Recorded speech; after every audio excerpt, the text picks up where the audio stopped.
Fala galera, tudo bem? Rui aqui.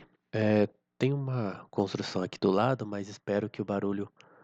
Acho que vocês estão ouvindo, né? Mas espero que o barulho não atrapalhe. Vamos continuar as soluções dos nossos exercícios de lógica, né? O primeiro exercício era defina uma lei do pensamento. Opa, desculpa, bati no computador aqui. Defina uma lei do pensamento e explique como é possível para uma lei do pensamento ser violada, né? Porque eu coloquei aqui, né? Porque em inglês ele colocou define a law of thought, né? Aí eu não entendi se talvez ele quisesse que esse a, né, esse a é né, é o artigo indefinido, né? Então pensei, bom, vamos definir o que é lei do pensamento, né? Talvez fosse defina uma delas, né? Mas a gente vai definir várias, acho que todas elas nesses exercícios, né? Então eu coloquei aqui leis do pensamento são os princípios que regem a representação mental ou ideal, né, da realidade. Elas são violadas quando raciocinamos de maneira não de maneira oposta a elas. Nossa, escrevi tudo errado. Mas quer dizer, seria uma lei, né, que explica como que a gente consegue representar de maneira correta o mundo real, né? Como que aquilo que a gente pensa corresponde com o que está na realidade, né? Então, aí a gente pode pensar de um jeito diferente e a gente viola essa lei, né? E a gente não está raciocinando corretamente, né? Não é uma lei no sentido de uma lei física, né? Porque é meio que impossível você violar a lei da gravidade, né? Isso é lei num outro sentido. A gente chegou a falar disso durante a teoria, né?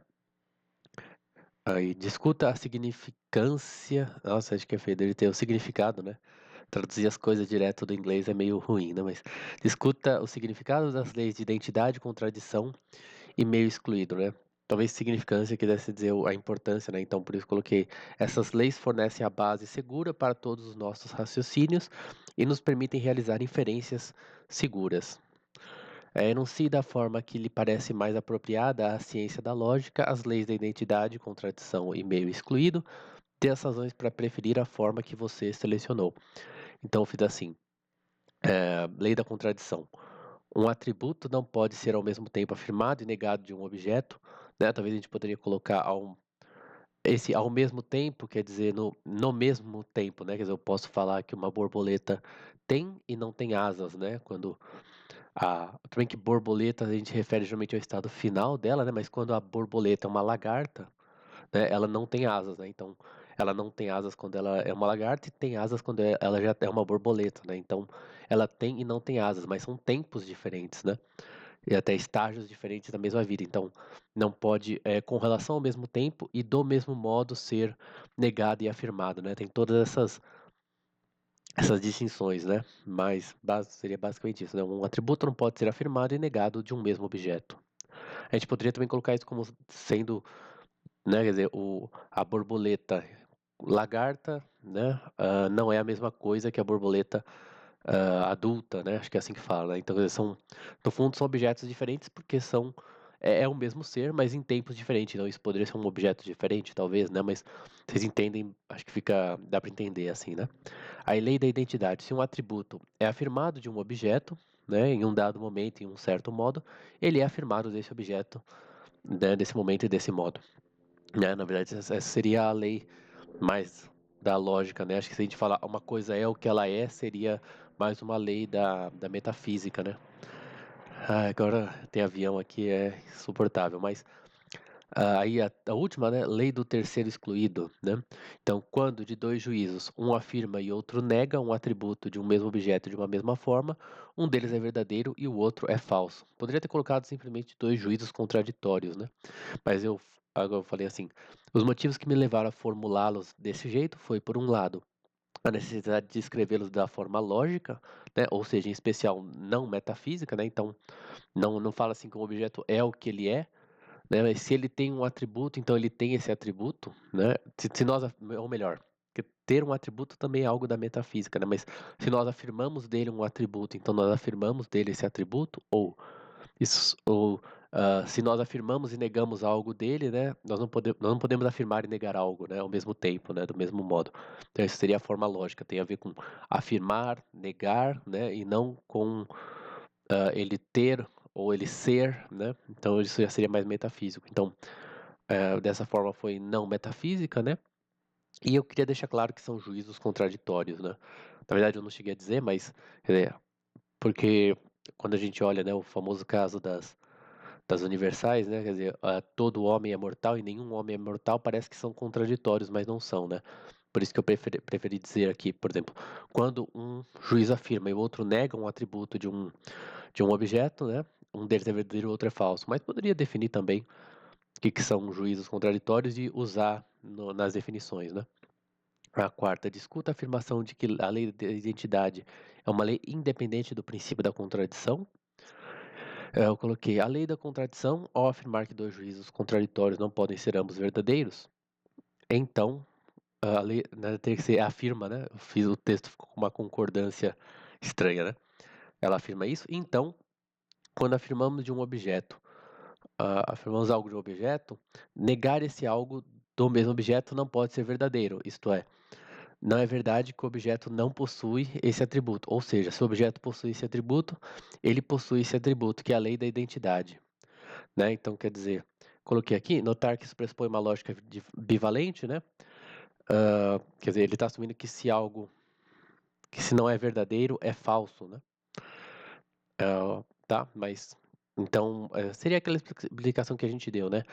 Se uma coisa é, ela não pode não ser. Então, se ela é, ela não é. Então, se ela é, ela é. Então, esse seria o argumento pelo qual a lei da identidade seria uma consequência do princípio da contradição, né? E aí o Leibniz e outros, vários seguindo Leibniz e alguns antes dele, né? Preferem a lei da identidade para dizer que ela é verdade, preferem ela porque ela é afirmativa, né? Ao contrário da lei da contradição, que é uma lei negativa, né? Então, aí vem a pergunta 5, que fala, os princípios da contradição e meio excluído como enunciados por Aristóteles são verdadeiros sem exceção? Sim, acabou. A resposta é essa, né? Sim, porque eles têm uma base metafísica, né? E essas leis da metafísica são leis que valem para todo ser, então como eles são representações da lei da metafísica, eles são sempre válidos. Como a 6. Mill rejeita duas teorias comuns quanto à lei da contradição e a substitui, né, pelas suas. Discuta, né? Então acho que eu tirei isso aqui do, do livro do Padre Jorge, né? Porque uma eu entendi o que que é, mas a outra teoria eu não entendi direito do que ele estava falando, né? Mas o Mill, ele é interessante que ele coloca a lei da contradição de uma forma bem difícil, né? Que é a afirmação de uma asserção, né? Quer dizer, a afirmação de algo, né? E a negação do seu contraditório são equivalentes, né? Quer dizer, há é a mesma coisa que não há, a menos que você seja da lógica, como é que é? Ah, esses não é construtivista, como que era o pessoal da matemática? Acho que é matemática construtiva, né? Mas também alguns ramos que dizem que, acho que não é lógica para consistente, talvez, né? Mas essa lógica mais que a gente está acostumada, não, essa afirmação está certa, né? Embora é um jeito bem estranho de dizer, né? Bem complexo, né? Então, ele acredita que as leis, como a própria lei da contradição, né? São conclusões baseadas na constante experiência de sua verdade. Afirmamos a lei porque não conhecemos os casos de dois contraditórios serem verdades. Deixa eu ver se eu escrevi mais a respeito, não. Mas, né, e aí, é claro que na nossa experiência a gente confirma isso, né? E se a gente visse casos de dois contraditórios serem verdade, a gente deixaria de acreditar na lei. Mas a lei não vem dessa generalização, né? Ela vem. Isso é meio que um mistério, mas a gente conhece e a gente entende que esses princípios são válidos sempre, né? Até eu tô pegando para ler alguns livros que, acho que uns dois ou três, que tratam dessa questão, né? Para segundo Aristóteles, de onde que vem o conhecimento dos primeiros princípios, né? A gente tem experiência deles, mas como é que a gente sabe que eles são princípios, né? Como é que sabe que ele, porque a gente sabe que algo é válido sempre, né? Tudo bem, todas as coisas que são, a gente vê que uma coisa é, e a gente sabe que ela não pode não ser, mas isso vale para tudo mesmo, né? Então teria esse problema, né? E aí, falar que é só uma generalização, quer dizer, então pode ser que alguma vez ou em algum momento a gente encontra algo que é e não é, né? Será que a gente realmente acredita nisso? Será que faz sentido acreditar nisso? Então são questões, né? Qual é para você a razão de validade das leis de contradição e meio excluído? Informe brevemente quaisquer outras teorias relativas a esse assunto com que você esteja familiarizado. Então, coloquei a validade está na sua base nas leis metafísicas, né? né? Ambas, quer dizer, se algo que é não pode não ser, e algo só pode ser ou não ser, né? E aí você teria a base dessas duas leis. Então a gente falou no exercício anterior do caso do Mill, que acreditava que essas leis são generalizações de experiência. Kant acreditava que a mente é forçada a raciocinar dessa forma, porém não sabemos se o inconcebível pode ser verdadeiro, né? Então, quer dizer, a gente tem que pensar assim, né, na nossa mente, mas se na realidade é assim ou não, a gente não sabe, né? Haveria essa diferença entre a gente só consegue pensar de um jeito, mas na realidade pode ser de outro, né? E aí ficou meio mal explicado, né? Mas os neo-hegelianos acreditam que não há diferença entre leis reais e lógicas, embora, tipo, isso não significa que eles não acreditem na lei, né? Nessa lei, nessas duas leis, é só que eles entendem elas de uma outra forma, né? Valeria a pena ler mais a respeito disso, mas é o que tem, né? Então é isso, galera. Acho que foi um pouquinho rápido, mas espero que vocês tenham gostado. Até a próxima. Agora a gente tá com. Esqueci de falar, tinha que ter falado no começo. A gente tá com ah, uma, uma temos uma página no Tipaí, então se você quiser ajudar, vai ter o link aí na descrição. Considere aí fazer essa ajuda pra gente, a gente aceita qualquer contribuição. Acho que lá tá no mínimo R$ 3. Mas se você quiser doar R$ 3, que é o mínimo, não se preocupe, tá? Pra gente qualquer ajuda vale, beleza? Valeu, até a próxima.